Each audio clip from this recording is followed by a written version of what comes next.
Hello everyone, আসসালামু আলাইকুম। Welcome to my crafting video. আজ আমি আপনাদের সাথে দারুণ সুন্দর একটা গোলাপ শেয়ার করব, যেটা কিনা আপনি হাতের কাছে থাকা টিস্যু পেপার দিয়ে বানিয়ে নিতে পারেন।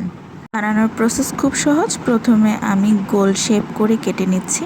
আমি একটা কৌটার মুখের সাহায্যে গোল শেপটা করে নিয়েছি, তারপর আমি কেচির সাহায্যে কেটে নিলাম।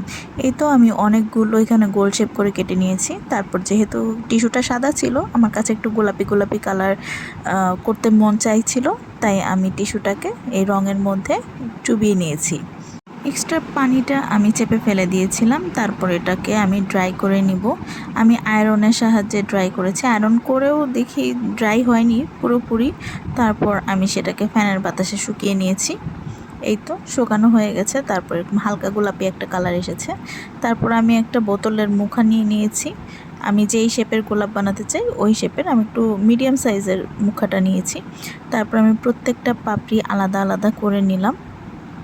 আর অবশ্যই পাপড়িগুলো শুকানোর পরেই এটা করতে হবে।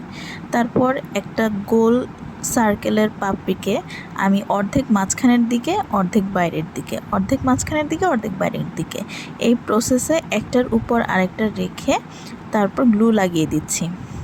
দেখুন, আপনার প্রসেসটা দেখলেই বুঝতে পারবেন কিভাবে করা হয়েছে।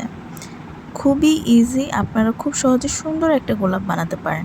এইভাবেই প্রসেসটা আমি রিপিট করব বারবার, যতক্ষণ পর্যন্ত মাঝখানের খালি অংশটা ভরাট হয়ে যাওয়া পর্যন্ত আমি এই প্রসেসটা রিপিট করতে থাকব। এই পর্যায়ে আপনারা একটু ভালো করে দেখবেন যে গ্লুটা ঠিক মতো লেগেছে কিনা। যদি গ্লুটা না লেগে থাকে তাহলে কিন্তু পাপড়ি খুলে চলে আসবে। এইভাবে আমি একটার উপর আরেকটা দিয়ে দিয়ে দিয়ে দিয়ে পুরোটা কমপ্লিট করে নিচ্ছি। এবার আমি মাঝখানের খালি অংশটাকে ক্লোজ করে দিব একটা ছোট্ট একটা পাপড়ির সাহায্যে। আপনার প্রসেসটা দেখলেই বুঝবেন।